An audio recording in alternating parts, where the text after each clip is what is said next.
video, then hit the like button, share it on social media, and subscribe for updates. Guilty of crime.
Hello, everybody. What's going down today? How's it going? What's up, everybody? Lady Justice, how's it going? I just saw you a little bit ago. Melly's in the house. Sweetie Brook of Hire. Adam, yeah, let's go. Of course, I've got to, when you're doing it live, that's what happens. Sometimes you're running late. What's up, Stonefly? Jur13. I saw all of you guys on the internet today. Of course, I'm watching true crime all day, so I see everybody in chat. As you come in, hit that like button. I think when this series finishes, after we get all the episodes out, we're going to promote it a lot more after the whole story's out. I want to thank Oblivious Benson for putting the link up on her channel and letting people know what's going down. So today we're talking about Lauren Dumolo. I'm saying it right. Now, Paul's not going to be here today. So we're going to get through this, and we're not going to do a lot of talking. I'll interject on some of the things, but first I'm going to start off by letting everybody know who hasn't seen this. And the reason I brought this to you is because when I watch a podcast, or when I listen to a podcast, I should say, we all watch them too, right? And there's nothing going on the screen. And so we're like, hey, I want to go Google those people and look them up and see what this is about. We want to see the faces and all that. So that's why I'm doing this. I'm bringing this back to life. And we're going to start off with the clip of 3 years later after Lauren's missing. And then we're going to get into, I'm going to show you some pictures from the Complicit podcast. They've got a whole section. So hello, everybody. I hit the like button. I have a feeling when this whole episode, the whole season comes out, people will want to watch them back to back, is what I hope. So it's nice having a smaller chat so I can talk to you all. Internet's a little slow today. Let's go. Time anybody saw Lauren Dumolo was at her Coronado Parkway apartment. Wake News reporter Zach Oliveri talks with Lauren's family and their hopes that she'll still be found alive. In the last 3 years, this picture of Lauren Dumolo has been everywhere. On signs, benches, on television. So many people know her face, her name, but no one knows what happened to her. We have this open wound and we're constantly picking at it. So there's no healing, there's no resolution, there's no peace. Casey Carey is Lauren's sister. 3 years haven't diminished the memories of her sister. If something good would have happened my day, I would call her. If something bad happened my day, I would call her. If I needed a good laugh, I'd call her because, God, she had the best laugh.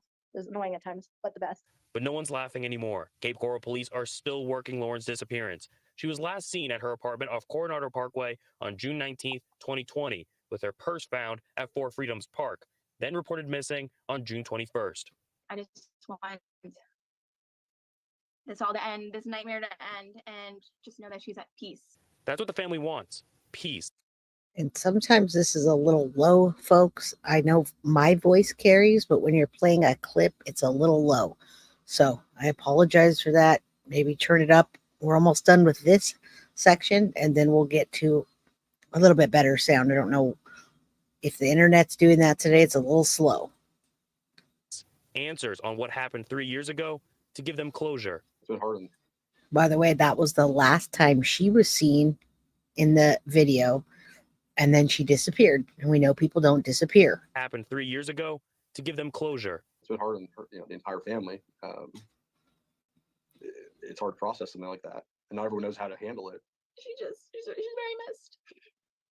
And 3 years just means I'm gonna suffer until I or my family finds out really what happened to her. Because hope they find Lauren alive fades with every day. Zach Oliveri, Wink News. Cape Coral Police did not make anybody available to talk about where this investigation stands, but if you know anything about Lauren's disappearance that can help, call Crime Stoppers. You can remain anonymous, and there is a cash reward. All right. And that's not why we would do it. Of course, as everybody rolls in, hello. Hello to everybody. Yeah, people don't evaporate. And I'll do a little kind of recap in case you haven't been here. Oh, okay. So I'll do a little recap. There's some new details here on this one. I'll play this really quickly. It's new details, but it was a long time ago. So hope has been faded, obviously, as time goes on. And as we've talked about this, there's been 3 people that I think Paul is a bit suspicious of. So there is Lauren. Hold on. The internet is so wonky today, as you can tell. No, now it's not even going to play. All right. Let's do this. Instead, I'll talk to everybody. Hello, let's carry this through. This is going to be a podcast. It is a podcast turned, well, to real life. We want to see the people, etc. So what I'm going to show you here are some pictures that we have here and what's going on with this. This is a really nice map, so to speak, of the people that are involved in this case. And hello, yes, the mods rock. Everybody's amazing. Thank you all. Rosie, Wolfpack, I see. I know Bree's here. Carly's here. Thank you. Tiff Knox said she had that hot pink blouse on when she went missing. Maybe that was the last time she was seen, but remember, her purse was found at home, or found at the Four Freedoms Park, and her purse was found at home, and her phone was found at the park, which is really interesting. I don't know if it was placed there. We have 3 people we're looking at that Paul may think, and one's the neighbor, one could possibly be the ex-boyfriend, and then a third person could be somebody random. So let me give you a quick lowdown on this, the who's who of the Complicit podcast and the people that are connected to Lauren. So this is a big deal. This is not a small case by any means. There are a lot of twists and turns in this case, and that's why we're doing so many episodes, because every time we do an episode, you're going to say, wait, maybe the neighbor did that actually, or was it that guy at the park? I don't know. We're going to see what you think. Sweetie, Wolfpack, Amber, what's up to everybody? I just can't help but say hello to everybody. All right. So take a look at this chart. There's Lauren. Now, everybody that's connected to her is obviously a person that could have known somebody, known something, that's been involved with the investigation, and hopefully people we could get on here like Cassie, and we have Paul. So this is Lauren with Paul. We know Daddy Paul or Papa Paul. Cassie's Lauren's sister. These are 2 major players in the case, and it's always nice to see these people and know what we're talking about. So we have Lauren, and then connected to her, we have Michaela, Lauren's daughter. Now, you guys, everybody always asks what happened to Lauren's daughter. And last time, I believe I answered that, or Paul answered that. Lauren's daughter is now with the father of the daughter, his parents. So I don't know if that was a serious relationship or kind of a passerby, but Lauren's daughter is currently with the dad's parents. We don't know who the dad is because they're not naming him. And I'm assuming he wasn't close to Paul. Paul doesn't have a relationship with Lauren's daughter, who is Michaela. So on the right side, we get more people that are closer to the case. We got Paul Dumolo, Cassie, Lauren's sister, and then we got Michaela's grandmother. So that's the legal guardian. And then Michaela's father, who's Lauren's ex, unnamed people. And there you have Michaela, Lauren's daughter. So there's a whole chart on this. She's with them. They're not connected there. They don't see her. And then we have Gabriel Pena, who also has a past history. And we know that he abused her within the week before she went missing, days actually. So I don't know why he's not or wasn't more of a suspect. He's made one statement, folks, and that's it. So yeah, Amber, thank you for saying this, Petty Mason. This is the third part in the series about a woman who has been missing for 4 years. Her father has been on with Jay for the first two. It's worth a watch. We have many more episodes to go. I'm giving you a breakdown of Lauren going missing. And I said that in the beginning. She's been missing a little over 4 years. I did a quick recap, which I tried to play another episode and it wasn't playing. So I think this would be and should be one of the main suspects. As we get to the story, we'll find out. Lauren has another one here, another person here, Victor, Anne's boyfriend. This is going to play out in the case. Anne, who's Lauren's mother, we talked about. Paul Dumolo talked about last time. She's kind of a POS, not a really good mom. She lived across the street from her. And then we've got Aunt Sue, Jeffrey, Lauren's half brother, Lindsay, Matt, Lauren's fiance. This chart's going to be important later on, but for now, we don't know these people. They haven't been introduced. We got JG, Anne's ex-husband, and JM, Lindsay's daughter. So all these people are characters in this real life saga. All right, so that's her family tree. Again, if you don't know what happened, June 19th is when Lauren Dumolo vanished. So there's a chart here, and thanks to Complicit for that. Talks about the Friday before. Lauren it wasn't the Friday before. It was, wow, this is a big chart. We're not going to go through all of it, but Friday, 5/22, Lauren has an abortion with the ex that we're side-eyeing. And hello, Catherine. All right, so Lauren has a even though her fiance that never met Paul didn't want to meet Paul and never had anything to do with Paul, that keeps going that way. Lauren has an abortion, 5/22. Then June 1st, Lauren is Baker acted for the first time at Four Freedoms Park. Four Freedoms Park is where she went missing. 6/8, Lauren's released from her first Baker act, and then Cassie, her sister, visits Lauren these days. 6/13, Gabby Baker, it wants to change again. Gabby Baker acts Lauren for a second time on 6/15. Then 6/18, Lauren Baker acts released. She gets released on the 18th. Lauren's phone call with Cassie, you're going to see that Thursday, and then Friday she disappears. So we're going to start playing. Are there people in here? If there are people in here that want to hear one more, just kind of quick recap before we get into it, I can play another clip.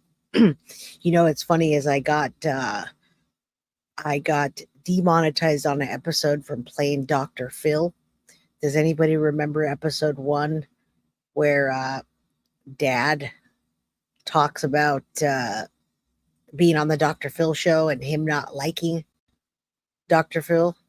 Anybody remember that? Well, we played a couple of clips of Dr. Phil, and sure enough, they demonetized the whole thing, even though I stopped it a bunch of times. So if you're a Dr. Phil fan, good for you. But boy, does he, Paul doesn't seem to be a fan, and he doesn't seem to be a fan of letting us use any of his information. Yeah, Juror 13, you're right. You told me a long time ago, don't play his clips. But here's what I'm going to do. This is a year ago. It's the most current, and it's going to give you an information about 3 years since Lauren's vanished. Search group says evidence may have been overlooked. And I wanted to show you because it gives you a little bit of imagery of where she went missing from, etc. So let's do that. I'm going to stop sharing. And soon we'll be listening to the podcast together. Now we'll stop as we go. So, yes, Dr. Phil, if you're a fan, or hopefully not a fan of me, but if you have fans out there, sorry, but the jury's out on you. All right. Lauren she's my best friend. Yeah. My firstborn. She had a really great heart and a contagious laugh. And today marks 3 years since Cape Coral mother Lauren Dumolo was last seen alive. We've now learned there is a new lead detective on the case of her mysterious disappearance. And tonight, for the first time, a search and rescue group is claiming they have evidence from 3 years ago that has been largely overlooked. During the 3-year investigation, there have been moments of hope, but nothing that has given Lauren's family what they desperately want and deserve: answers. I talked with Lauren's father and sisters about where the investigation stands today and the emotional toll it's taken on their family. Heartbroken. All right, as we get into this, remember these people and how they look, because you're going to hear a lot about each individual person. And every single episode, I'll make sure to show you pictures, imagery, etc. Paul will be back on. He got in an accident. Somebody hit his truck. He's okay, but his truck isn't. So he just got a new truck. So Paul is her father that's been just out there for 4 years, doing whatever he can to keep her name and face alive in the media. Absolutely heartbroken still. It's a battle. It's a mental battle every day. I've had trouble sleeping. I've had trouble concentrating. Words aren't enough to describe the love Lauren Dumolo's family has for her, or the pain they feel without her. June 18th, 2020. This is the last known video of Lauren dropping off an application at a gas station about a half mile from her apartment on Coronado Parkway. Okay, and that's why that was the last imagery, but I don't think that's what she was necessarily wearing. So that's just the last time we see her. There's no video, ring footage, anything, but there are a lot of twists and turns in this case, and that's why we're here. I spoke with her around 6:30 p.m. on the 18th. She had just been released from a mental health facility. This was her second hold that month. Things were she wasn't okay. Her sister Cassie wanted to help her out, get her back on her feet. She offered up a place to stay, even help her work through the process of unemployment. That evening, she just sounded tired, and she was like, "Thank you so much. I appreciate you. Let's definitely talk tomorrow." And that was supposed to be on June 19th. That call never happened. Lauren's live-in boyfriend, Gabriel Pena, called her dad, Paul, that night. Paul says he told Gabriel to file a missing persons report with Cape Coral Police. He did, 48 hours later on June 21st. Due to an unfortunate clerical error, major crimes investigators weren't even aware of her case until June 24th. Yes, that put us behind 8 ball, but I think that once it was assigned to them. All right, keep in your minds, folk, suspect number one, in my opinion, is Miguel Pena. There are going to be other people in this, other players in this, and just keep that in mind as we go. Okay. Number one. They really did hit the ground running, and I commend them for that. Lauren's purse was found at Four Freedoms Park. I understand that's somewhere she went often. I think it held a lot of good memories and positive memories with her daughter. She would ground herself there. She would meditate there. That's where she found her peace. Her shirt would surface there weeks later. That is Dama. 3 weeks after Lauren was last seen, cadaver dogs with Peace River Search and Rescue worked with Cape PD, searching the park and surrounding areas. Mike Hadzel founded the nonprofit in 2005. The dogs are pretty good at their job. They're sharpshooters if you train them right. They'll hit it every time. He says the dogs alerted them to the water line at the park, but dive teams didn't find anything in the water. The dogs came out of the park, and then they went across the street, went up to the second story of the apartment building, and alerted on the front door. And that was not a cute search. What does that tell you? There's a lot of odor there for a dog to be able to track, to be able to pick up that odor and then move across the street and do that's a pretty significant. So I think this gives you a visual idea of the place. It looked fairly safe. It looked really pretty. My background that I chose is that of like a Florida skyline area. So it gives you a good idea. Florida is a beautiful place. there is a high rate of crime in many places to hide a body if you want to. Unfortunately, it's a large body of water. They may have missed her. And I mean, at this point, it would be bones, pieces of bone, scraps. Sometimes they'll find a jaw. I mean, we're being real here. And Paul was being very real with us last week when he said that it won't be a body anymore, but we do want closure. And sometimes people pick up a case, a cold case, many times, hence the Lisk serial killer case. You pick up an old case, something sparks it, and there you go. You find a body and you get some type of closure that I don't even know what we would call that, because that hasn't happened. What time is it there? It's 4:42 over here if you're talking to me. All right. Event when that happens. That doesn't happen normally. Hatzell says that apartment belonged to Lauren's late mother and her boyfriend, Victor. They said a cat had died, and they think that's what the cadaver dogs were hitting. But human remains odor doesn't smell like animals. It doesn't smell like anything else. Hatzell says the dogs got another hit on Victor's work van, which the family says has ties to Gabriel, too. Gabriel and my mother's boyfriend worked together in the flooring industry. It's very possible that he had just bled on something and then just touched things, and that could be it. So we have to eliminate that, and we do that with the crime scene text. Hatzell says usually police use the handlers to help. We didn't get any callbacks. We didn't hear anything back from Cape Coral PD, and we were kind of like, wow, that's weird. I wonder. How many of you guys bleed on stuff and then just wipe it all over? Very interesting. If you haven't heard this, go back to the other episode and listen to what we talked about of them checking the van. Very, very suspicious. Absolutely. I said it at the same time you did.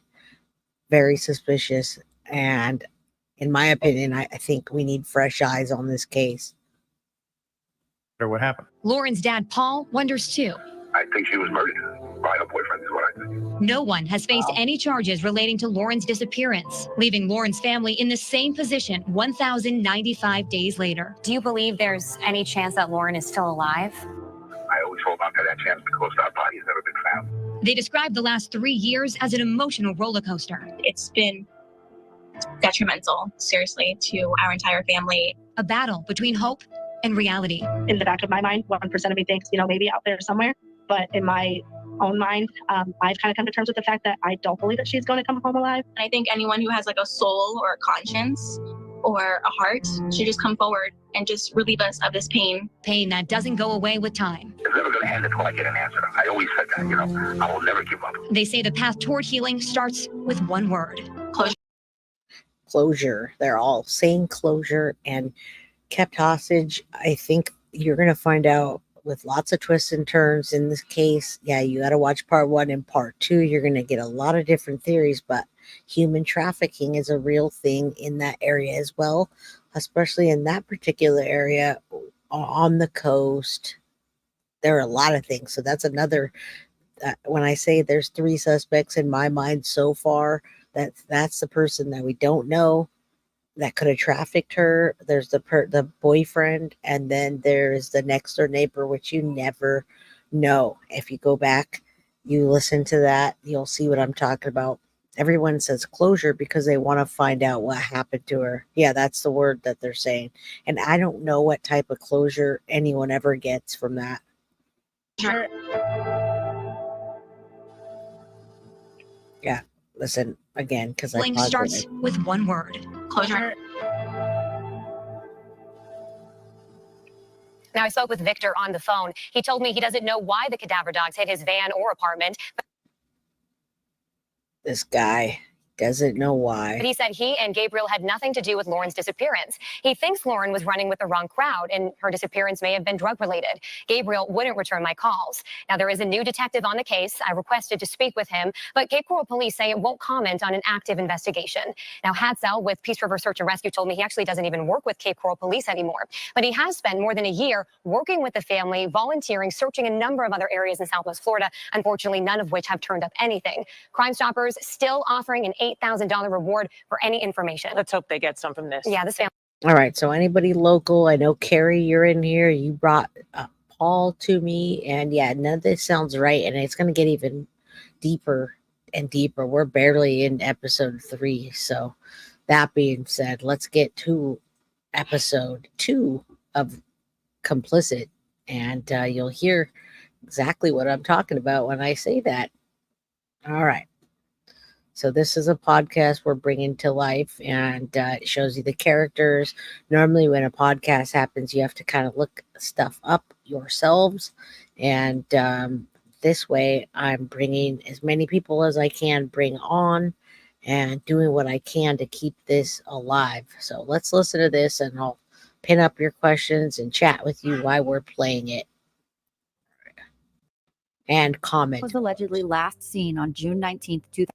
Okay, here we go. On the last Complicit. This is not her MO. She would never, ever just disappear and go months without speaking to her family, without contact with her daughter. Absolutely not. She had posted a picture of herself in a bathing suit from a couple of years ago. Thursday the 18th, and then poof, she went off social media. I almost feel like she went off the grid. Lauren was allegedly last seen on June 19th, 2020. Her boyfriend says he kissed her goodbye that morning and never saw her again.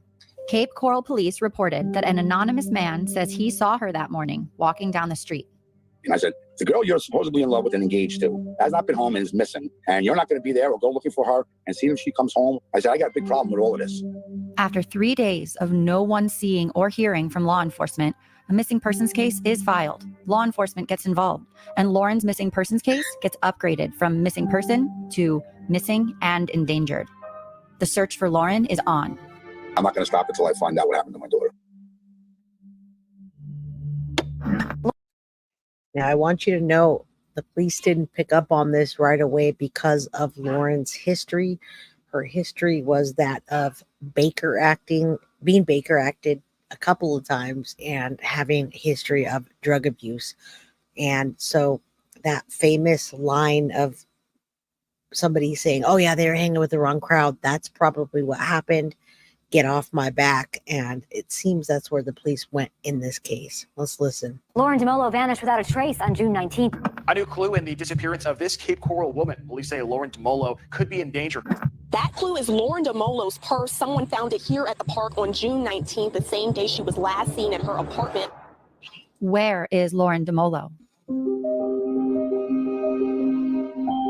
I'm Hillary Wadsworth. And I'm Caitlin Body. And you're listening to Complicit, and thank you. While Lauren was out there somewhere, they buckled down and channeled their energy into their search efforts.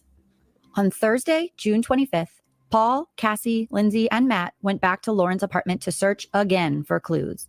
They walked the same steps as Lauren did each day, to the park and back. They searched every inch of Four Freedoms Park. They talked to anyone they saw. They went to the local bus station, all the stores along Coronado Parkway, gas stations, and Lauren's job. She hadn't picked up her last paycheck. The police were able to determine that on Thursday, June 18th, the day before she went missing, or maybe the day she did go missing, Lauren had been applying for new jobs all around town. She was seen on bus cameras and on surveillance cameras getting applications at these potential places of employment. Lauren was a professional restaurant server. She had 2 jobs and had recently lost one of them due to the COVID-19 pandemic. Her second job also let her go, but we'll explain what happened there in a bit. Let's get back to the search. We went to Lauren's apartment just to look, see if she had come home for whatever reason. And then we just started going. We just started searching. We started at the park. We would do the same pattern every day. We would start at Lauren's house, see if there'd been any changes to anything surrounding it. And then we would go to the park because we knew that Lauren frequented that park. When I got there, I went to the bus stop where she went and took the bus to work all the time. And there were people sitting outside that knew her from being on that bus with her. And they were like, she was always the most happy and most, nicest person. Was always had something nice to say to you and always was smiling. But no one had seen her since Thursday, June 18th. No one knew she was missing, only that they hadn't seen her around in a while.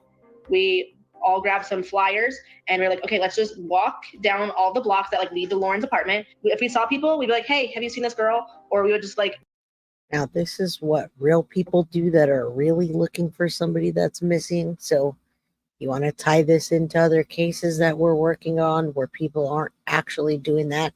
And a crime to remember, you're absolutely right. There were also slave tunnels, but in that area in particular of Florida, there are a lot of sex trafficking cases happening. And I probably should just called it trafficking, but I got to watch my words. I want this to get out there, not for me. It's for Paul and his family to bring light to this situation. Again, I promised to do it, and I am. It may not be the most popular case on, true crime right now, in true crime. Glad you made it too. Thank you. So I promise this to Paul and his family to keep this going and get through the Complicit podcast series and bring it back to life. So thank you all for supporting me and being here. There are a lot of things that could have happened, and if somebody with fresh eyes does look, I'm sure there's evidence to be found. Yeah, don't get me started in tunnels. That we can be here a long time. A lot of times when I start hearing things about trafficking and tunnels and all those, I'm like, oh, conspiracy theory. But no, these are not conspiracy theories in my case. And thank you, Michelle, for becoming a new member. I always want to shout you out. I know we're doing this podcast, but if you're becoming a member or, contributing anything I can to shout you out, I absolutely will. And every victim deserves a voice. Absolutely right. It's not all about the ones that are the most popular. And when I make a promise, I stick it all the way through, to a fault sometimes, but this can't hurt anybody. It can only help. So thank you very much. Let's keep listening to this as they tell it, and we'll talk. That's the whole point of doing this live, so we can bring people to see this, like it, share it, and get it back out there. We saw people outside. We would go to their front porch and be like, can we come up? Like, have you seen this girl? People didn't even know that there was a girl missing in their own neighborhood. That's scary, because also at this point, it wasn't even on the news. On Saturday, June 27th, Paul and Cassie were following what had become their new routine, starting the day at Lauren's apartment, seeing if anything new had come to light, and then pounding the pavement in hopes of finding Lauren. We would start our days like Lauren would. Like, we'd start at her apartment, and then we would go to the park. So it was Saturday that my dad and I were like, all right, let's go to Lauren's house, see if there's any changes, and then we'll go to the park, and we'll just drive around the area. And then something made them stop in their tracks. My dad and I were like, what the fuck? And when we pulled in, there was a sheriff boat in the water with a diver on it. There were like 2 other top boats in the water with divers on it. There was a big van that said Cape Coral Police Department dive team. There was a sheriff's truck. And we pulled up and we're like, is this for Lauren? Like, is she in the water? Me and Cassie went to the park, unbeknownst to either one of us, and the divers were in the water looking for my daughter. So I sat there for over an hour and a half while they were out there, and there was one of their boats parked on the side with their radio on, so I could hear everything that they were saying. And I sat there waiting for them to pull my daughter out of the water, thinking that she was in the water. The whole thing was horrible. My dad was like, well, that's my daughter. And I'm like, yeah, that's my sister. They're like, oh, we're so sorry. But they're like, but we didn't find anything. So, no news is good news. Paul and Cassie were momentarily relieved. Lauren wasn't in the water.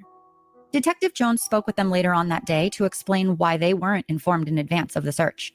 It's not the Cape Coral Police Department's practice to give anyone advance notice of an official search, especially one as dramatic as an underwater search. They didn't want the press showing up. And besides, it was still an active investigation, so they weren't showing all their cards, not even to the family. Almost a full week had gone by without a dive team, without an official police search. So why now? Detective Jones did have some more news.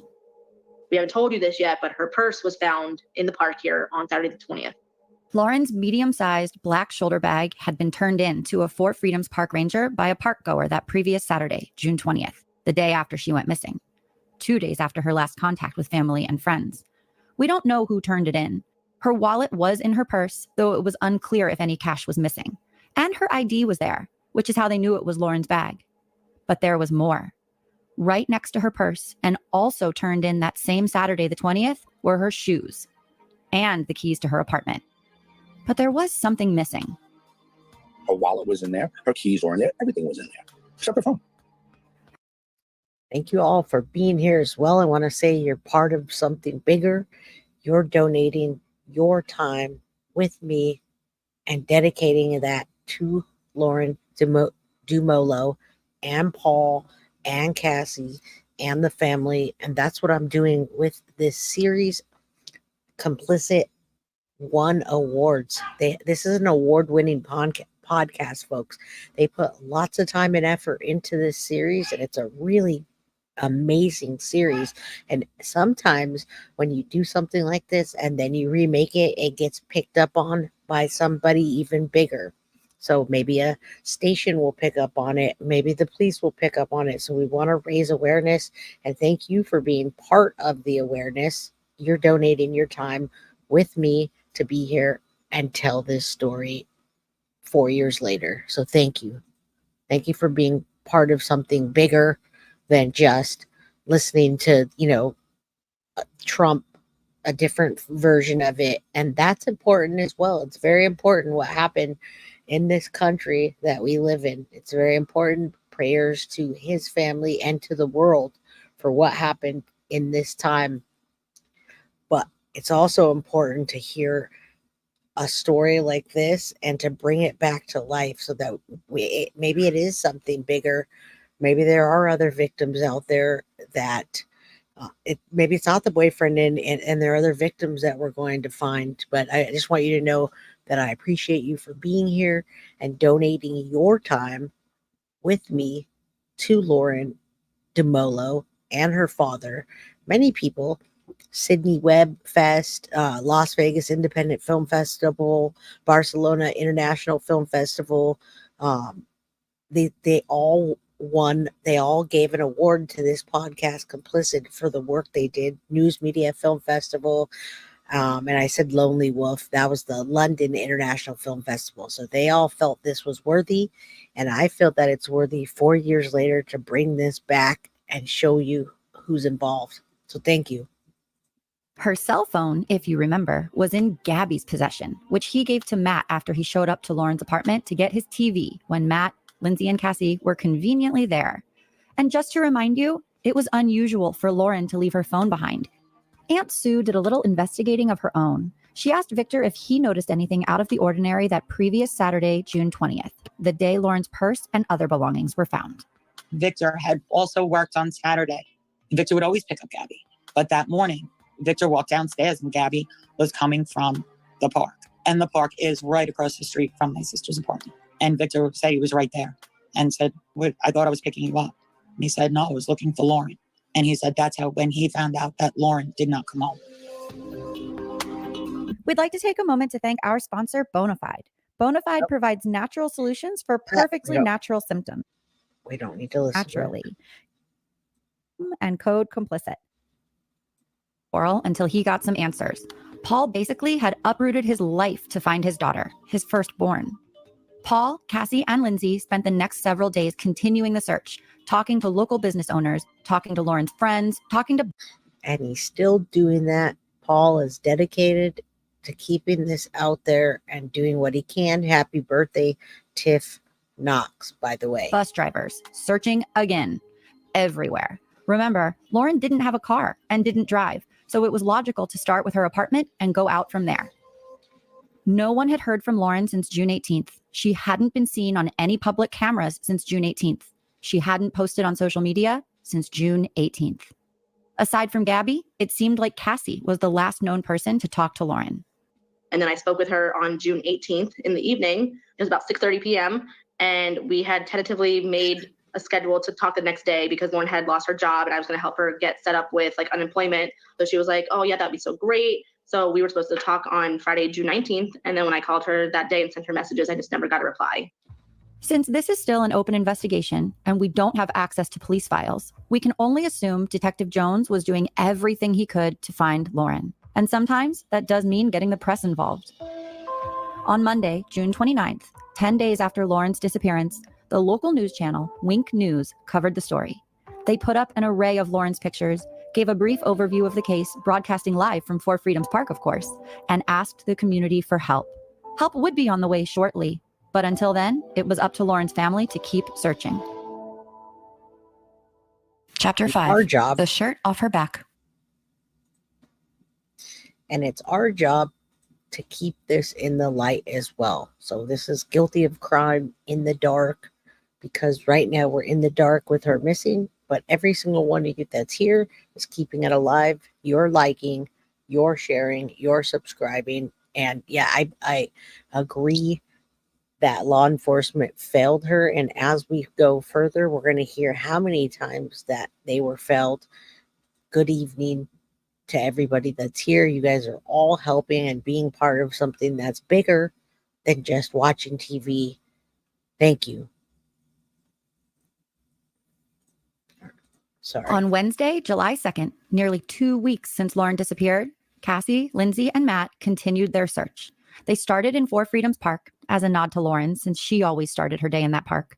But also, that park was now the last definitive place they know she was.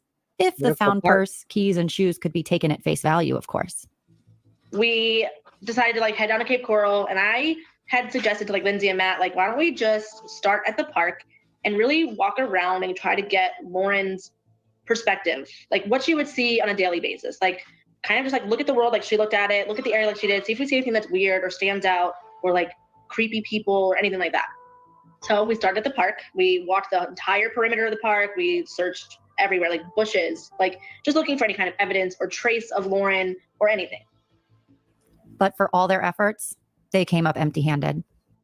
We went to a lot of people's houses and like showed pictures, showed flyers, said like, do you know this girl? Have you seen her? Have you seen her recently? When's the last time you saw her?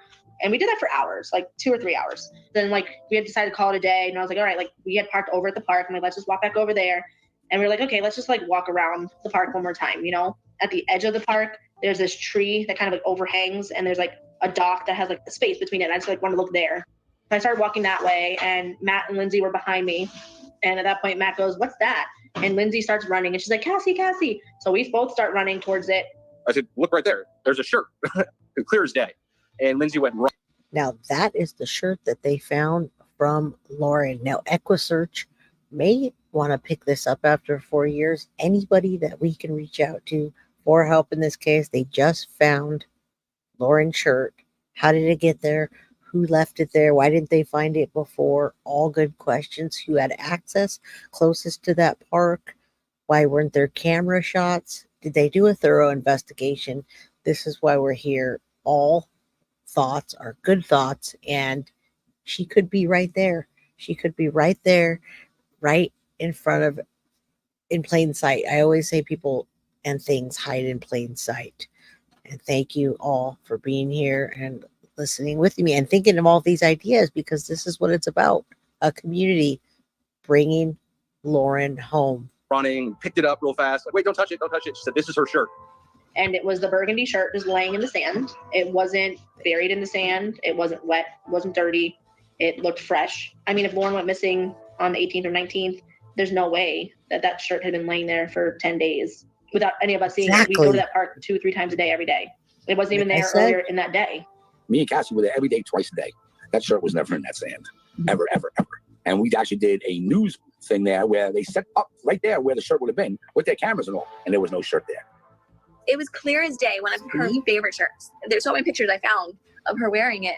And her size and her, I mean, everything. I mean, just I remember going to the mall and getting that shirt with her. I knew it was her shirt immediately. So what was so bizarre to me is like, how did we miss this before?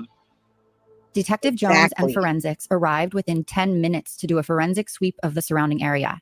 They bagged the shirt for DNA analysis. I swear to God, Victor is walking up the water, up the shoreline, walking the dog with sunglasses on, watching us. Remember, Victor was like a stepfather, like part of the family. I see a guy walking a dog right by like where we are. And I look over at Detective Jones. I'm like, that's Victor. And he's like, yeah, I know. And then Lindsay walked over to Victor and she was like, hey. And said, hi, Victor, guess what? We found Lauren's shirt. Like, didn't ask like what we were doing, didn't ask what we found. Literally just like beelined it to us and then beelined it away. You have us standing there looking at a shirt. Obviously, forensics there. Obviously, he knows who Detective Jones is at this point. He's not. And I want to bring to your attention that staging happens like that. And this is what I call staging. When somebody does something like this, they stage something to look a certain way, planting it. Someone planted it. Absolutely. Planting, staging. And thank you all for the super chats, super stickers. I appreciate you supporting my channel. This is how we survive as well. You're absolutely right. Somebody planted that shirt there and they had access. That means that it was someone close. Statistic wise, it's usually somebody that you know. It's more likely that it's somebody that is in your perimeter or peripheral more frequently than not. Now, remember, Lauren went to Four Freedoms Park to meditate. So she was vulnerable when she was meditating. People may have been watching her. A person may have been watching her. Now, I still, in my mind, have a huge suspicion about the boyfriend that was her fiance. However, think about all the things that could happen when you go to a park every day to go meditate and to walk. People see you in a routine. Yes, you're absolutely right. And I would say from Silence of the Lambs, how do we begin to covet? This is something that's in Silence of the Lambs, and it's very true. Did she not get along with her mom and stepdad? No, she did. We're gonna get to that. There's so many more episodes to go, folks. I'm gonna leave it at that, and I'm trying to answer some questions very sus, but just think of it that way. Davey nailed it. What we covet, and that is many times the case. It's normally not a random act, and when it is, that's when it gets such it gets a mass amount of attention. Is when something like that happens that people didn't know and they just came and did a crime. That doesn't happen most of the time. Knock on his door a few times. He knows who all of us are, and you just like walk right by us as like we're finding evidence. It was especially strange, given that Victor was not usually this standoffish when it came to Anne's children. But let's get back to the bigger issue. Victor, why guys. were Lauren's belongings, with the exception of her cell phone, at the park? I look and there's a camera facing right where the shirt is on this public building. I can't remember what kind it is, right by it. So we asked Detective Jones, said, well, go watch that damn camera. I mean, you sit on the camera and keep rewinding, you're going to see how the shirt got there. To me, it felt like the shirt was planted. It almost felt to me like somebody knew what our moves were that day. Like to walk through a park and then to walk around for hours and then to come back and it just be laying there. It's almost like somebody was like messing with us. Chapter 6. Yeah. The search. What do you think, Victor? The case was now more frightening to most of the family, but more interesting to the community and more newsworthy. Sure, women go missing, but here and now there was a true mystery, complete with evidence appearing out of thin air. Wink News ran the story entitled, New Clue in Search for Missing Cape Coral Woman. Remember, we played Wink at the beginning of this, so if you missed it, go back and watch it. Everybody, yes, stomp that like button. We want you to listen to this. I cannot wait until the entire series is out, so you can just binge watch this or binge listen to this as you do the dishes or just chilling on a Saturday. Also, when the complete series is done, we can share it and say, here you go. I think we're going to end up making 11 or 12 episodes. We're already on the 3rd. So there's a lot to go over, and hitting and liking and sharing. There's so many twists and turns in this, and we now know by that shirt being planted there that it was somebody that had access to Lauren. Remember the apartment keys? There's some. We're gonna hear more about the apartment key and who had it and who shouldn't have had it, etc., etc. I can't give away too much. I want you to stay here and listen. In the story, they detailed the newly discovered shirt. A new clue in the disappearance of this Cape Coral woman. Police say As a result, other news outlets picked up the story, and Lauren's case got the momentum it needed. Perfect Strangers took an interest in helping to find this missing and endangered woman, and a public community search was organized. Meet Danny, one of those perfect strangers who came to be one of the most prominent searchers and event organizers. Hi, my name is Danny. The first time that I heard about Lauren was on one of the news stations that I have on my Facebook page. And she was a local girl in Cape Coral, about 15, 20 minutes away from where I live. And I just felt compelled to go to the search. It was close proximity to my home. So I just felt that that was the least I could do to help, because if it was someone in my family, I would really want people to participate, whether I knew them or not.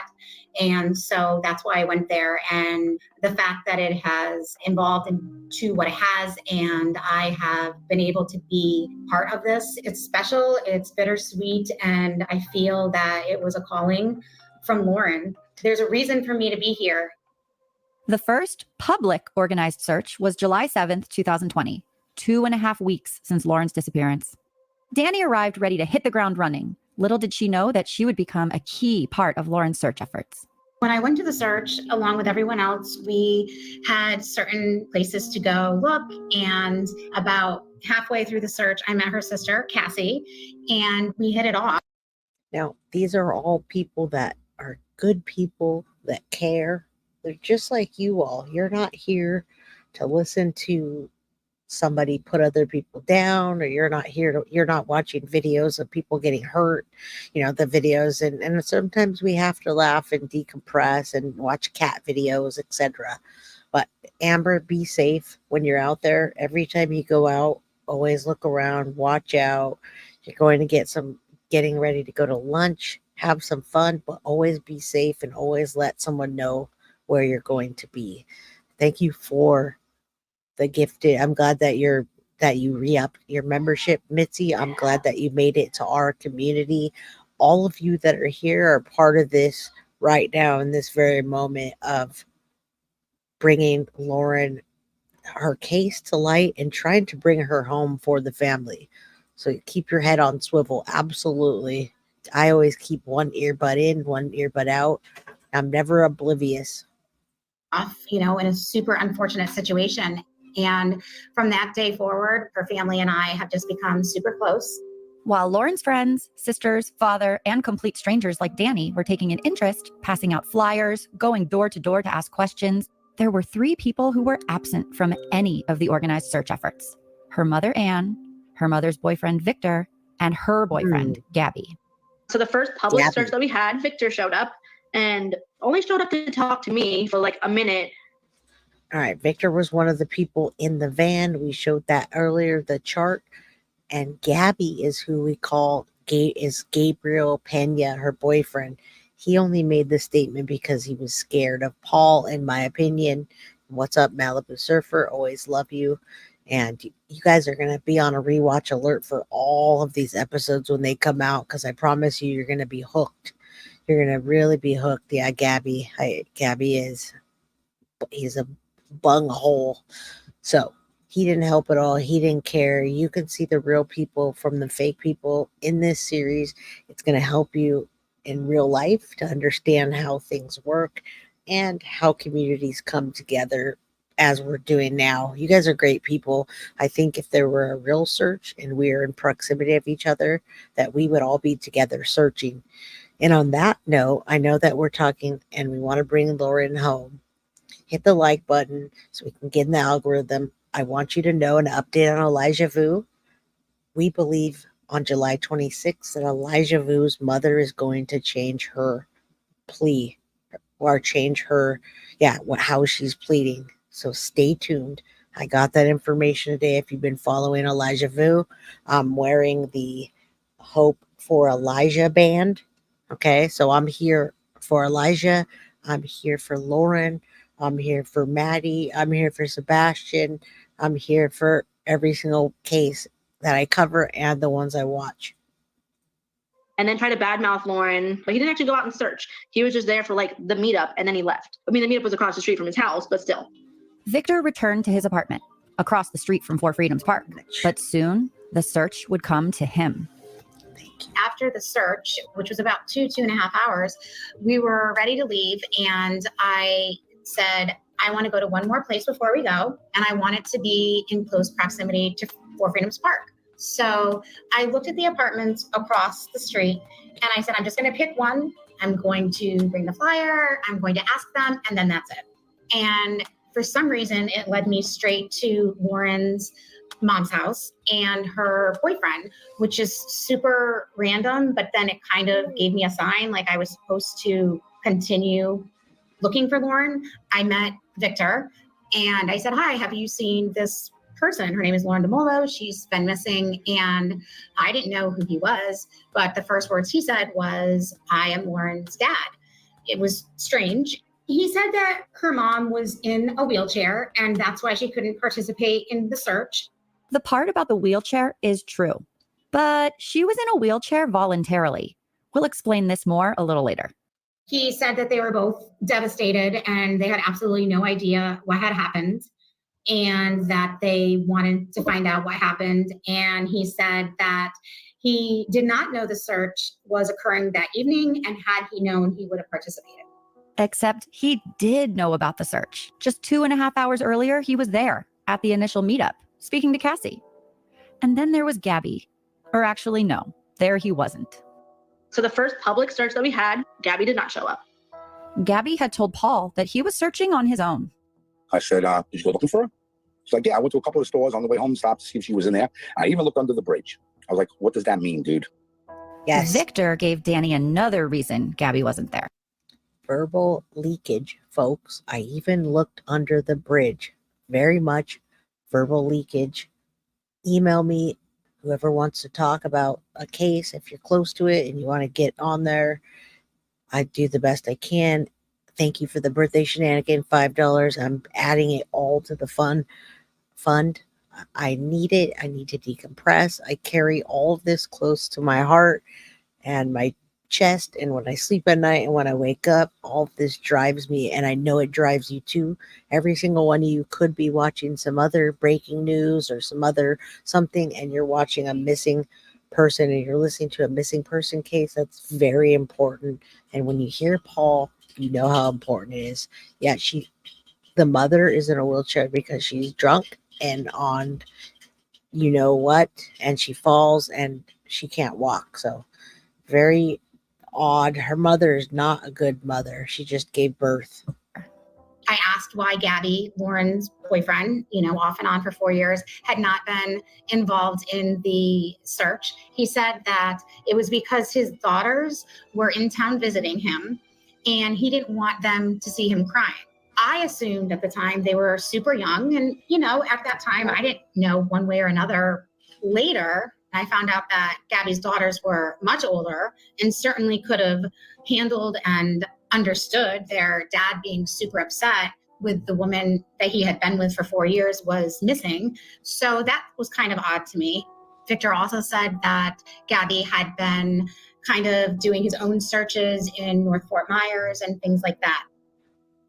For years, even before Lauren and Gabby started dating, Gabby had been almost a permanent fixture at Ann and Victor's place. And now he'd taken his TV out of his shared apartment with Lauren, and he was avoiding almost everyone. When Lauren went missing, Gabby's...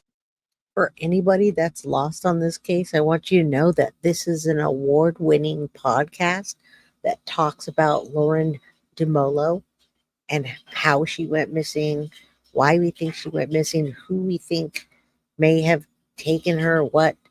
It's all the hows, the whys, the whats. What you need to know is that she's been missing for over 4 years and we're still looking for her. And there's so many things in between, and we want to bring this to light. And the bottom line is bring Lauren home. And I'm actually kind of glad you're lost. I hate to say that, but I want you to listen to the whole series as it comes out. And my birthday is next week, July 25th. If anybody is serious and they're in the area, we're going to have a big thing at the pool on Saturday. Let me know if you're actually in the area. All right, let's keep going. So if you're lost, good. That means you have to go back and listen, and we have many more episodes coming out. Stop coming over. Victor and Gabby have been on kind of the same trajectory as far as evasive to the family, no longer being forthcoming with any information or even talking about Lauren or really being available in any capacity for no apparent reason. And then also, working with your brother from time to time, not even talking to him at work. Why all of a sudden is it there's this divide there that we never got answers for? Trevor said it was very odd working with them. They would pretty much ignore him and just work on other projects, where before Lauren went missing, they were all really, really close and they all worked really well together. I think Gabby was one of Jeffrey's best friends. So it's just so odd. Remember, Lauren's brother Jeffrey was living with Victor and Ann. He had moved in when Lauren and Gabby moved out. Lauren's mother also stayed pretty quiet. She hardly talked to her own family about Lauren. And when she did, it was, like everyone has said, odd. It was the same evasive kind of behavior that Victor and Gabby were displaying, I thought. All of a sudden, she wasn't around anymore. She wasn't talking. She was really not around and not actively involved in the search or actively involved in trying to figure out what happened. She was talking about it in the past tense as if she had already died. I remember one time saying, I had 6 kids. Aunt Sue decided to make an unannounced visit to her sister. I had taken a ride there. I had to personally look my sister in the eyes. And I said that I would know if she was, I hate to say it, involved. It wasn't that she didn't want to search for her daughter. She was beside herself. Her heart was broken. If she couldn't make public appearances, I don't think she should be faulted for that. Chapter 7. Broken Silence. The same evening of the first organized community search on July 7th, Wink News invited Paul. All right. So remember, we're on July 7th. She went missing on the 19th of June. And, as I'm filming live, of course, there's distractions. My daughter comes in and has to have me put the iCloud password in, which I don't remember right now. Good night to everybody that has to go. Come back and rewatch. And they're continuing the search. They're getting really into the details. And you can always go to the very first episode that will give you all details so that you're caught up. I try to do that so that you know what we're talking about. You get 1,000-foot view. And right now we're in the nitty-gritty details. To do a live interview during the evening news with reporter Nicole Gabe, who had been following Lauren's story. In stark contrast to what Paul had been dealing with from Lauren's mom, Victor, and Gabby, another perfect stranger stepped up to help. As a result of seeing Paul's desperation and determination, a man from nearby Marco Island named James Edgar was inspired to help. The very next day, Wednesday, July 8th, he contributed $5,000 to the Southwest Florida Crime Stoppers Reward for information leading to an arrest in Lauren's case. His contribution brought the total reward to $8,000. James did not know Lauren or her family, but he felt connected to the story. He has a daughter around the same age as Lauren, and he hoped his contribution would inspire others to help in any way that they could. Wink News reported his generosity that evening and also cut to Danny and others who were selflessly donating their time and efforts to search for Lauren. Fox 4 local news also picked up the story. Lauren had no way of knowing just how many lives she had touched, how many people cared. It was a bittersweet day, though. That's the day Cassie and Paul moved everything out of Lauren's apartment. Gabby, Lauren's boyfriend of 4 years, had been noticeably absent from the organized searches and kept mostly silent, even as Lauren's case started to gain more traction. But then, for the first... All right, so we should talk about that for a second. Gabby being noticeably absent. That doesn't always mean that somebody's guilty. If they're noticeably absent, it could mean many things. We got to remember, if we listen back on the last episode, Gabriel Pena had another girlfriend. So he was cheating on her probably the whole time. And the night that she went missing, he went and stayed with the girlfriend. I just gotta say, thank you, Adam. So he wasn't looking for her. He was out with his girlfriend. There's many times where people do fake searching, like Scott Peterson, but he was out there talking to his girlfriend. So it doesn't necessarily mean Gabby was doing anything nefarious. He could have been with his girlfriend and just a bad guy, a cheater, he was abusive. Remember that. I gotta tell you that we have the pictures of from Paul that Lauren sent him days before she went missing, of the abuse that she received from Gabby.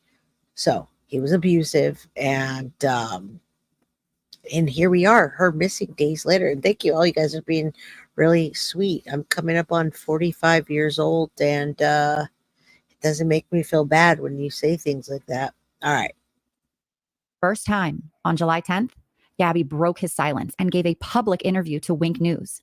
We reached out to Wink News for permission to share the interview in its entirety on this podcast, but they declined. Though, if you're interested in hearing it for yourself, you can find it online with a quick Google search. Exactly. In summary, here's what Gabby told them. He said his belief was that Lauren's friend got her messed up on drugs, and after that, something happened. He went on to say that he was worried and scared. Not scared because he didn't do anything, just...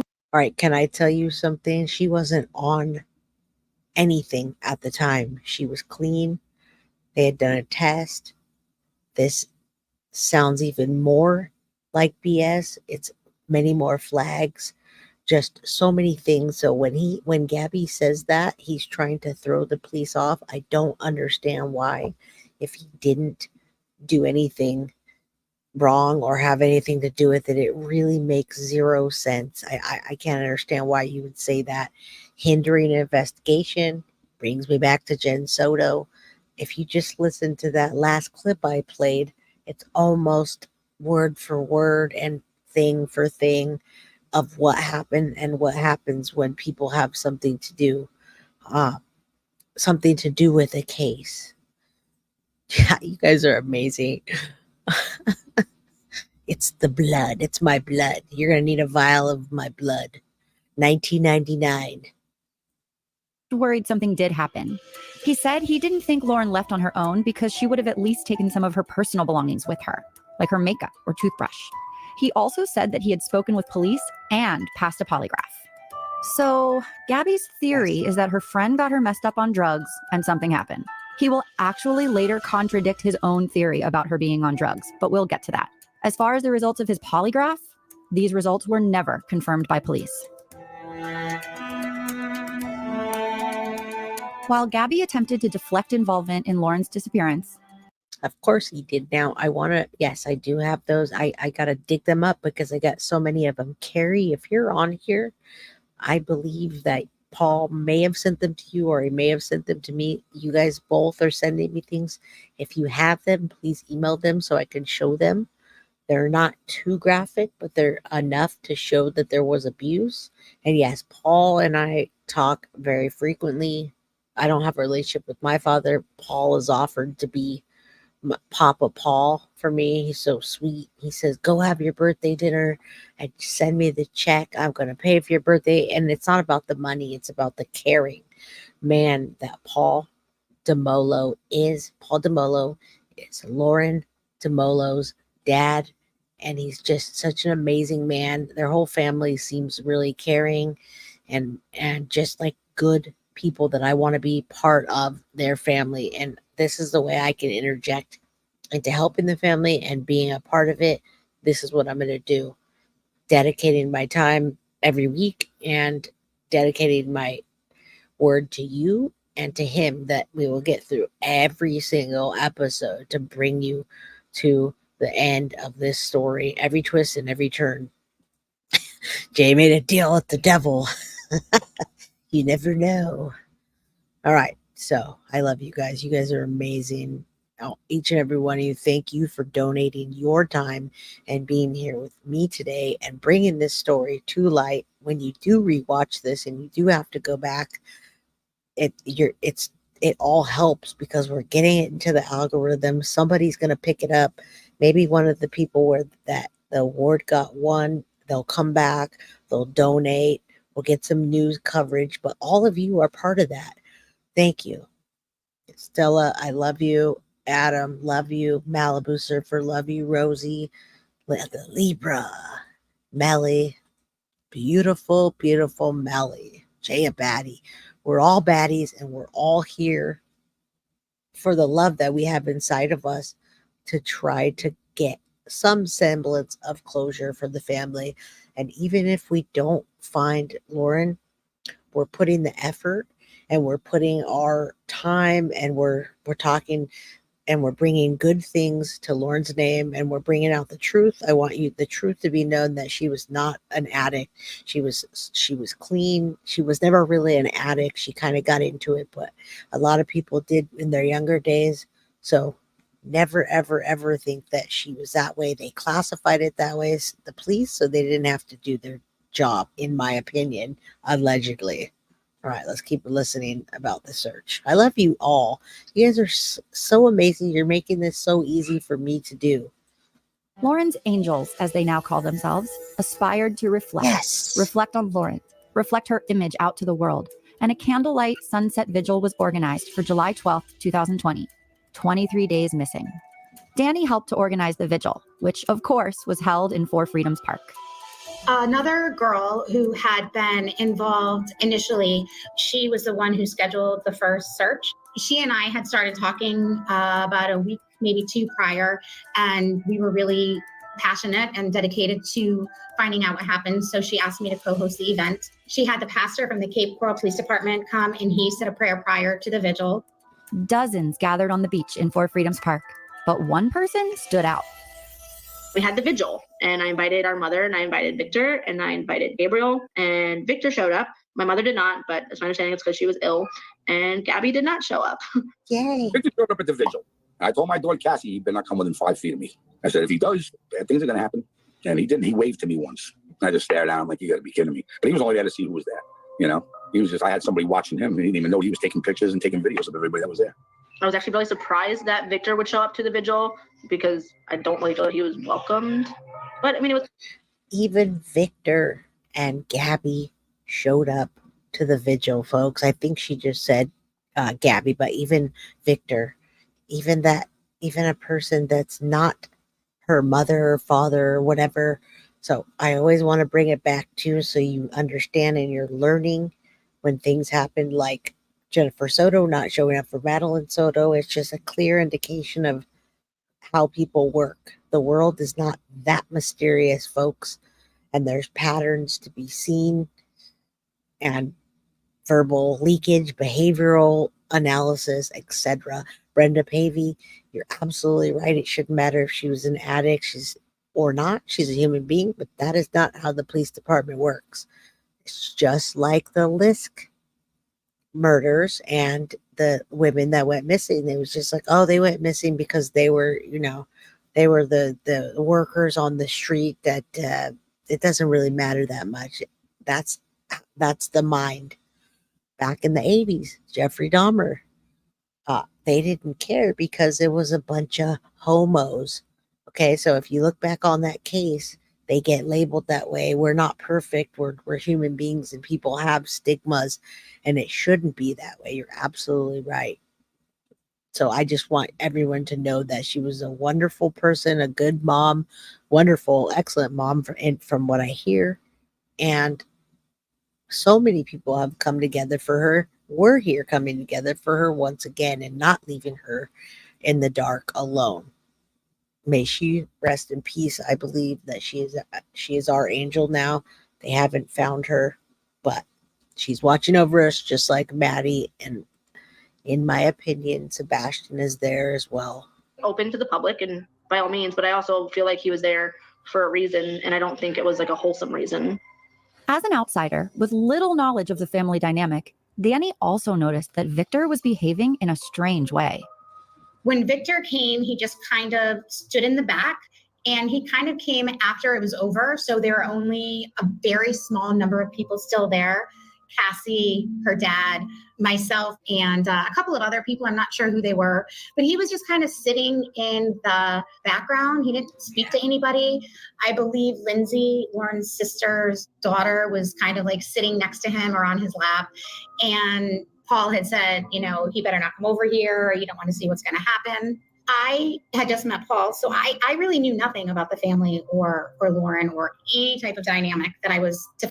And she's going to learn about it. And thank you, Stella, so much for gifting the memberships. Davey, I do want you to know we've come a long way, but we haven't come as far as you might think, especially when you're in that community that I speak of. You don't know until you're in it how it actually is. So I'm not going to get onto that topic because we're talking about Lauren Dumolo missing for over 4 years. Bring that to light. But there are stigmas involved in things, and they don't go away as much as people think they do. Thank you. I appreciate that. I try to be, and I learn, and I like to share with the knowledge that I learn so it can get you all there faster. Find out later on. Victor just kind of hung around in the background for a long period of time, not speaking to anyone, but just kind of walking close, and it appeared like he was trying to kind of overhear what was being said. It was just really strange. He didn't speak to anybody, but strange because this guy identified himself as Lauren's dad, and then he had zero interaction with any of the people in the family. Aunt Sue did not interpret Victor's behavior the same way. That's Victor's personality. He's like the fly on the wall. Like he always just like lingers behind you. Like he's weird and creepy to some, but the more you're around him, then you realize he's really just unassuming and lingering in the background. But Victor's cameo did not steal the show. Hardly. Lauren was front and center. All the local news stations covered the events of the day, and Paul and Cassie again had the opportunity to get in front of the cameras, to be strong for Lauren, to ask the greater community to help find Lauren. The not knowing is probably one of the hardest things, because our minds they just race all day, every day about like, well, what if, or like, I wonder if, or what about? And it's like, if we just had an answer, then we could start getting some closure. On the next Complicit, the search for Lauren continues. The cops are here right now, and they have dogs, and they're... All right, so that's where we're leaving off on the next Complicit. And if you guys have questions now about what happened today, we can do that. I know we're hour and 15 minutes in, but I think podcasts are usually a little less time, so it makes it so you can get through it. Thank you all for all the memberships that you gifted today, all the super stickers and super chats, and getting through this and bringing light. Let me see if Carrie emailed me the pictures. I have some I want to show you. Okay, I'm watching Pursuit, the Mrs. one, the investigation. All right, so I have a couple pictures here, Carrie, but oh, there they are. Okay, so I'm gonna show you the pictures that I have. If you guys want to stay here and see them, please do. These are the pictures from, I believe, some of them, Carrie, I'm not sure what you sent me a few of them, but let me show you the pictures of actually from Paul. And I'm going to show you that so you can see the abuse that sent. And the Kara, if you want to fill me in on the other stuff, I can't tell exactly what it is that you sent me. All right, so Complicit. We're looking for Lauren. In the next episode, we're going to continue doing this. I'm going to show you pictures right now of the abuse that was sent to Paul days before Lauren went missing. Thank you, Judy Doll, for gifting the membership. You guys are freaking amazing. You're all here for the same thing, and it's for justice.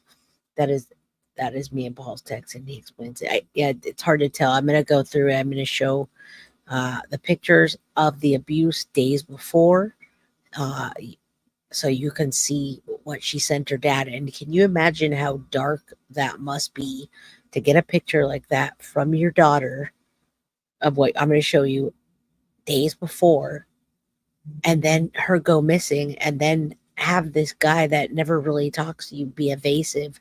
I mean, I can't even imagine. I don't want to imagine. And I'm imagining some of you have probably gone through a missing person or daughter or whatever. Okay, so these are some pictures that you can see Paul Dumolo. She sent to her dad at 8:31. Looks like probably 8:31 p.m.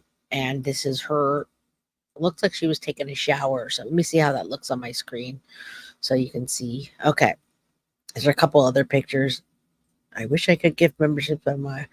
I think iPhones lets you gift membership. I don't know. All right, I want you to see the pictures of what happened, what she sent her dad before she went missing, folks. This is just absolutely, it's sad, it's creepy, and I don't understand why nobody was seriously looked at. Jared 13 says, woo woo, I feel alive again.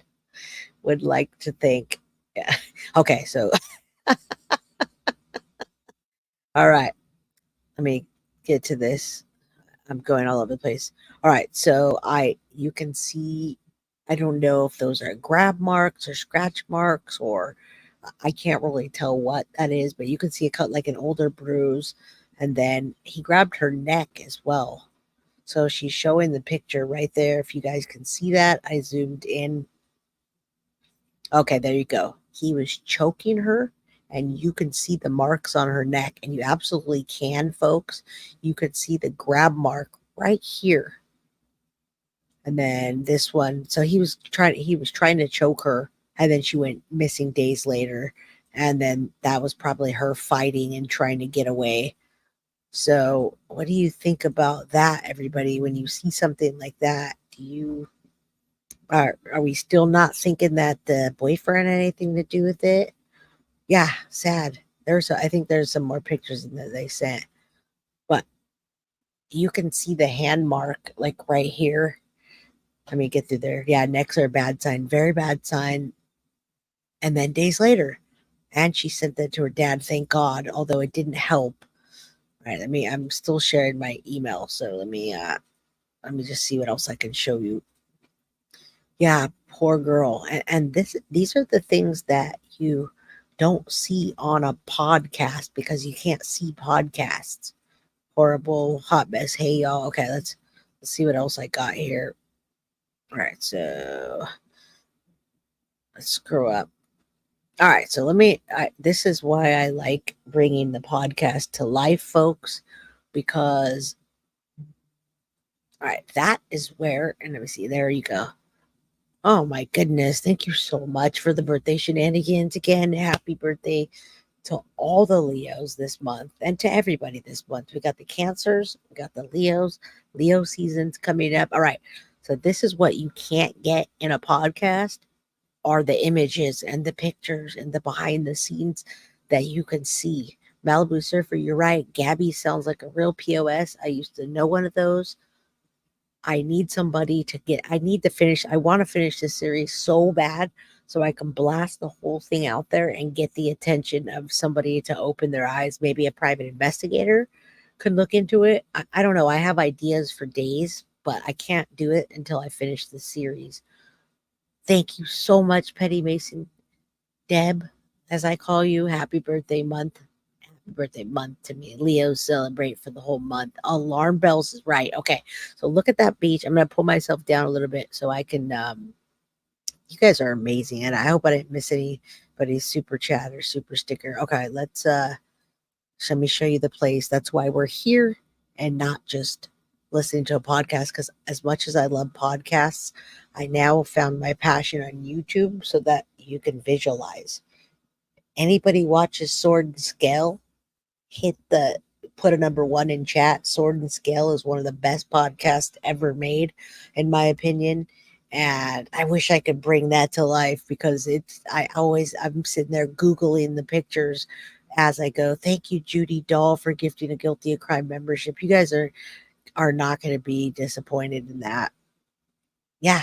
How has he not been arrested? I got more pictures for you. Thank you, Patronus, for the happy birthday.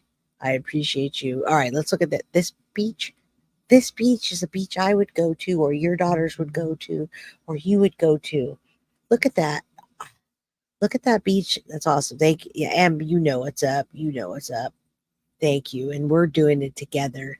Okay, so that's Four Freedoms Park where she went missing and where her shirt was found on top of the sand. It was just laid on top of the sand. And that beach is beautiful. Man, if I can sit there with a beach like that, I would go meditate out there too. Look at the houses there. You could sit right there and look right over the water and just hang out in a spot like that. It's beautiful.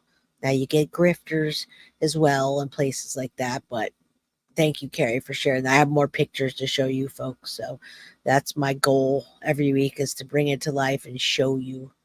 Thank you. Thank you. Thank you.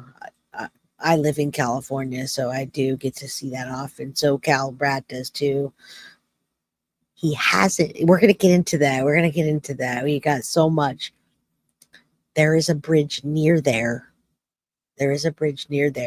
And that's where Paul said, oh, I even looked under the bridge. All right, let me see the other pictures I got here. Hopefully nothing embarrassing comes up. Okay, so what is this? Let's see.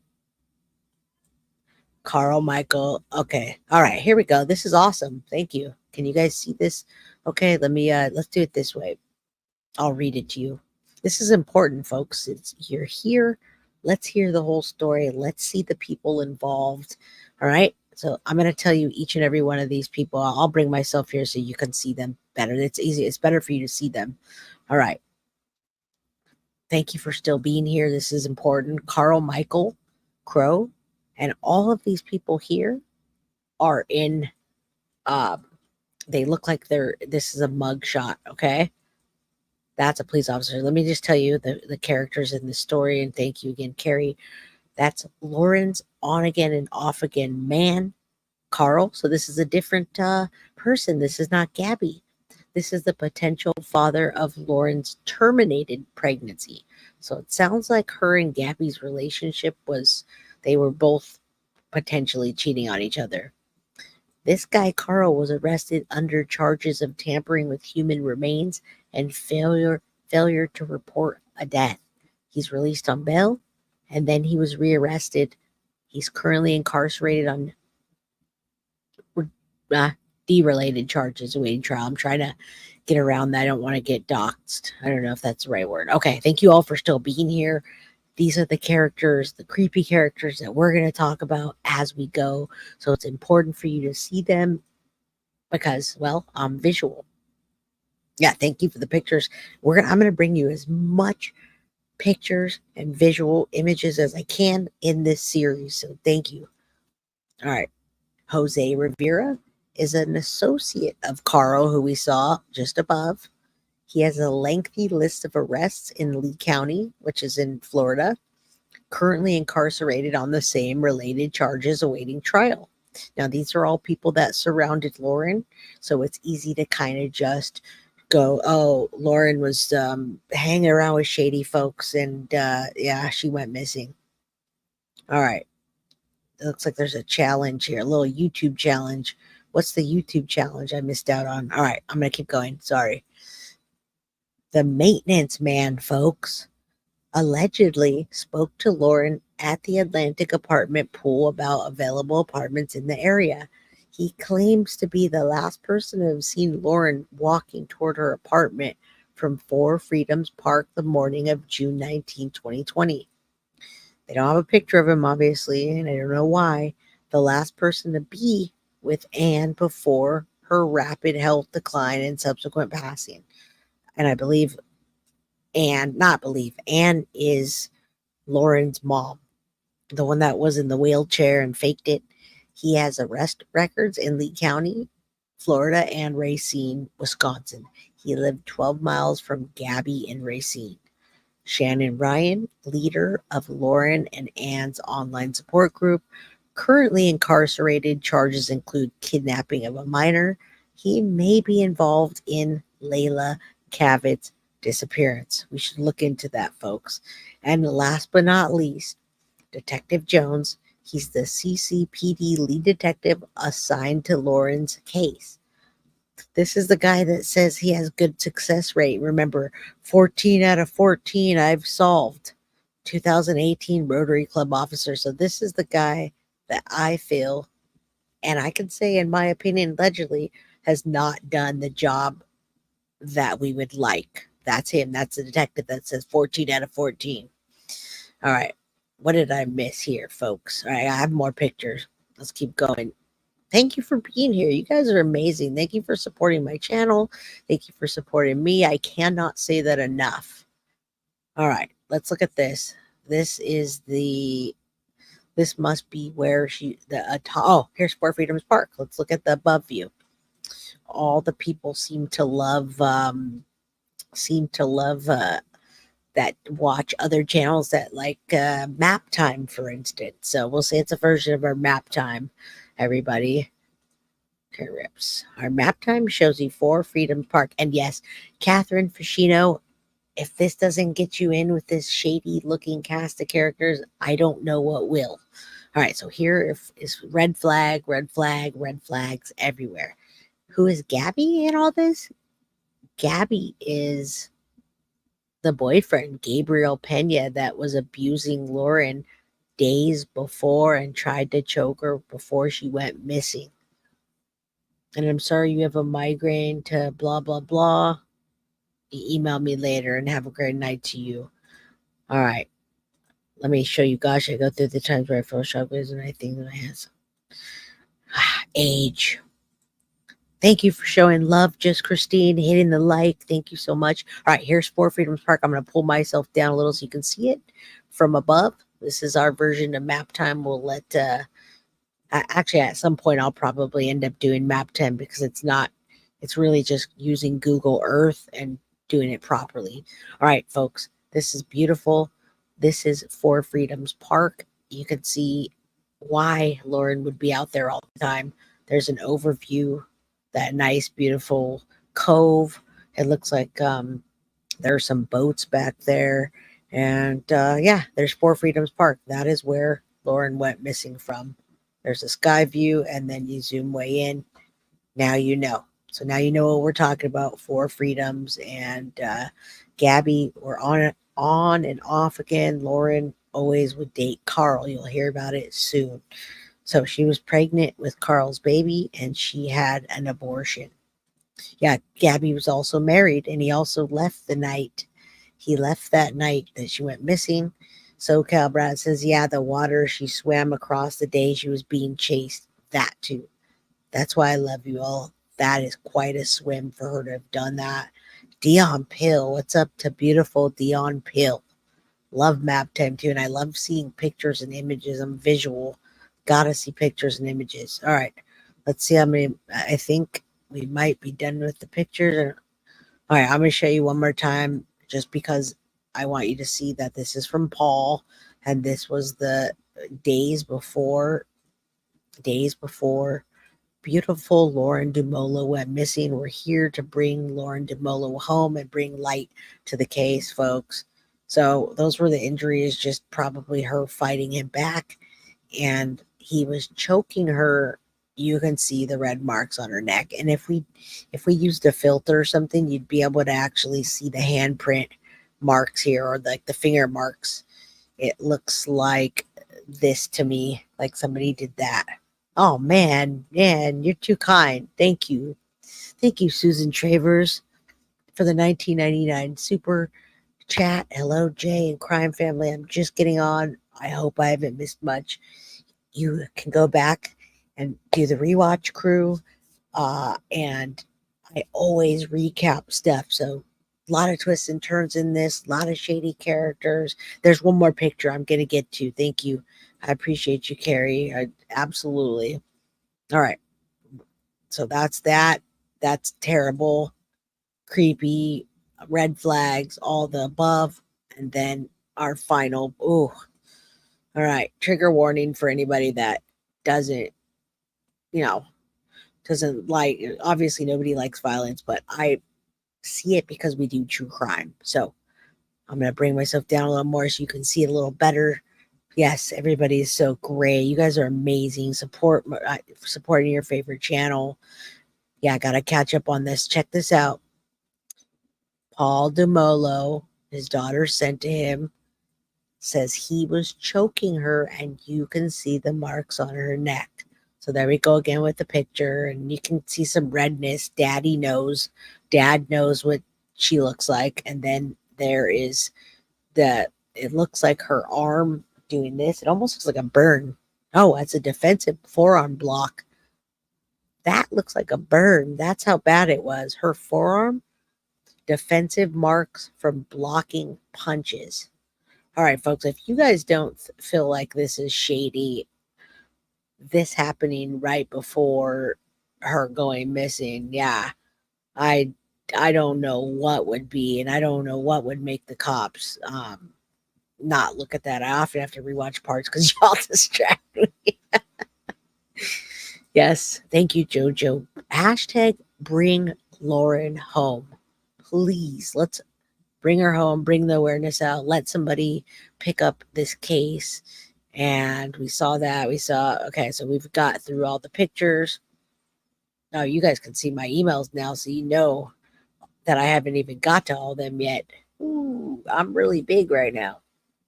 Look at that background, though. All right, you guys are so amazing. I'm not going to make myself that big, though. All right. Listen, I love each and every single one of you. Everybody that is here is on the same page, part of the crime crew. You want to see justice for everybody that's on the channel, in the true crime community. I feel like you guys are compassionate, and I wish I could be in your presence so I can feel it. MM Clark choking is a serious sign, and it should be re-looked at by that detective. So as I start to head out, we're going to timestamp this. The wonderful, lovely Bree, Gothic Bree, does the timestamping, and she does an amazing job. So you don't have to listen to all this crap. You could just cut it out at the end. All right. Jay was also how he acted. Absolutely. And we're going to talk a whole bunch more about how he acted. But when you start getting choke marks and defensive marks like that, when you got a bruise that looks like a burn and you got stuff on your neck that looks like somebody put their hand on you, that is huge. The marks on her neck are exactly what she says they are. Of course they are. No reason to say that. Hashtag bring Lauren home. Hashtag bring Lauren home. Techbird, while the documentation. That's why we're bringing this case back out, Techbird. That's why we're here. We're on episode number 3. We have at least minimum 7 more episodes to go. Any normal police officer would look at those pictures and bring in Gabby an investigation. You're absolutely right. And they didn't do their full job, in my opinion, allegedly. And that's why we are here, or we wouldn't be here. 555, folks. You're right. I just missed that. And I'm going to make a wish. I'm not allowed to tell you my wish, because if I tell you my wish, then it won't come true. I also have a prayer. Thank you, Petty, for bringing that to my attention. You guys are, another one. You guys are too, I have to ask today. I said support the channel, and I do put down my Cash App, so I don't have to say it. But also, if you guys know, there's 69 people in chat. Hit the like button. That was funny. I had to make fun of it. Hot Mess Akinas, $5. Happy birthday to me. Glad for you to be a new member. I appreciate you so much. The jokes, got to bring the jokes sometimes. Stella says, I love you, Jay, and the whole crew. Is this the last live before your birthday? No, it's not. No way. I got a live tomorrow. We're doing the DNA analysis on Maddie. And then next week, I might come on Saturday too. Actually, no, I have 3 parties on Saturday, and I got to pick which one. No, I'll be back tomorrow. I'll be back Monday, Tuesday, and Wednesday. I might come on my birthday on Thursday morning before we head out. Sweetie Brookshire, you love the mods too. I do too. They're what make this world go round. All right. God, the way to go, Gothria. She does an amazing job. I'm glad you got a laugh out of that. There were 69 people in there. Now there's 71. Yeah, 555. Hey, it doesn't matter about our age. We can still be funny. And thank you, Carrie, for sending those pictures again to me. I get lost in the emails. There's so many of them. I'm just trying to say my goodbyes to you all and make sure everybody gets their shout out. LOL. Yep. 69.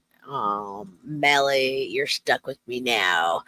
That's okay. You're stuck with me. All of you are stuck with me. I'm not going anywhere. P.S. I love it here, and we love you being here, Adam. You're my man. If you actually rolled up in San Jose, I come to my birthday party on Saturday. It's next Saturday. 3 parties, yeah. 1 in Santa Cruz, 1 in Gilroy, and 1 in San Jose. And I'm going to the 1 in San Jose. All right. Cindos.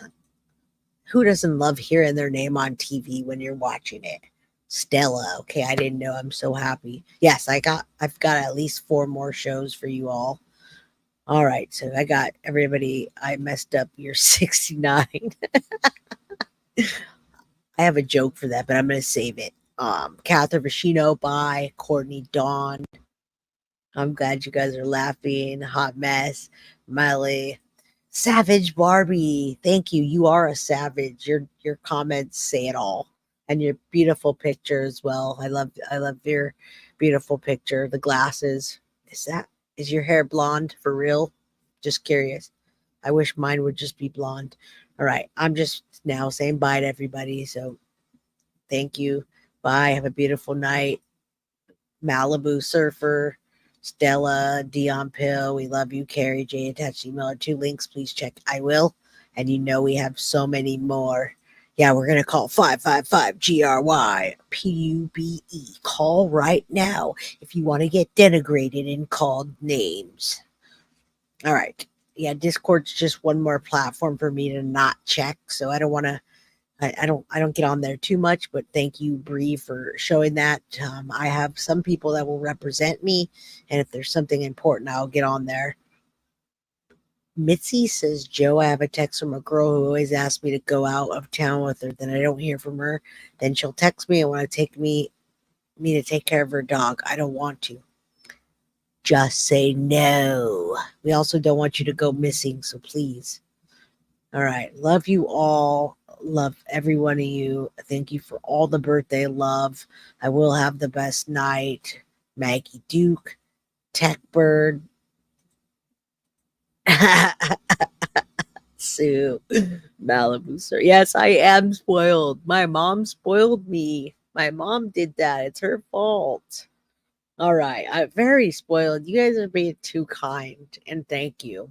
And you know that with all the birthday money, happy Susan Tripp says, happy birthday. Check your Cash App. I will. Thank you for sending it there because YouTube takes, I believe, 30%, but I don't know yet. I'm not really quite sure. Yes, my mom spoiled me. So remember, it's going to be hard to keep up with the way my mom treated me.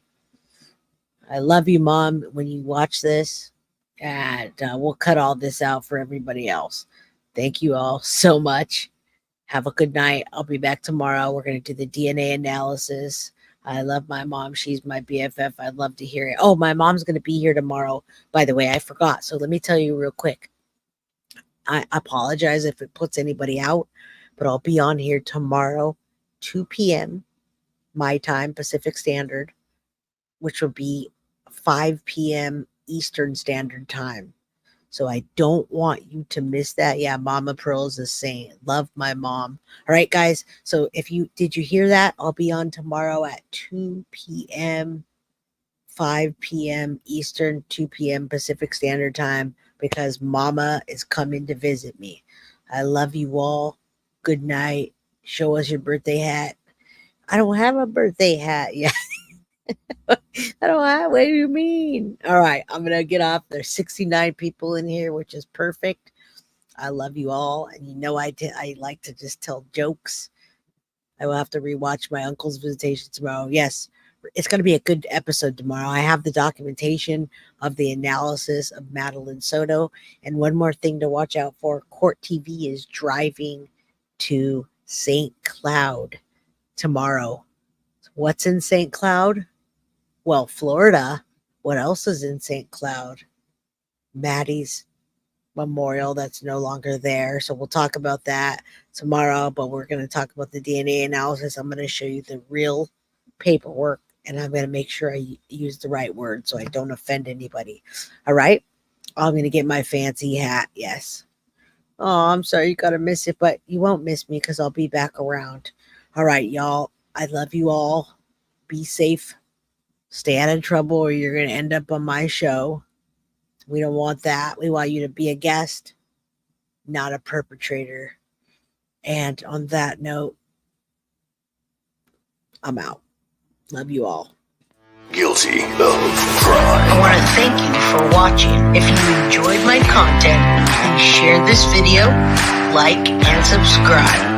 You can also follow me over at Facebook, Instagram, TikTok, X, or Gmail. If you'd like to donate to my channel, you can use Cash App or Venmo or PayPal. Thank you very much in advance.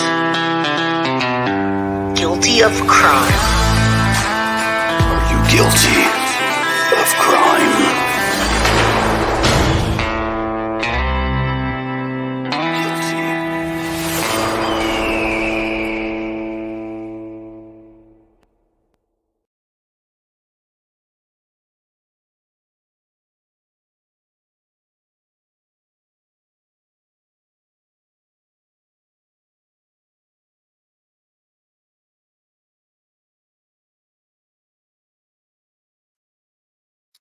Can you guys still hear me? I want to thank Sammy Lynn for the $20 Cash App today.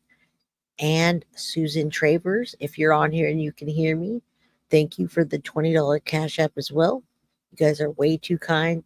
Diane Miglior sent me a $5 Cash App. Thank you all and every single one of you that helped me out tonight. I love each and every single one of you. And yes, bring Lauren home. If you're still on here, Petty, was that you that texted me? All creators are welcome on my channel, and you're welcome to drop the link, especially the people that we collaborate with. I don't want random links, but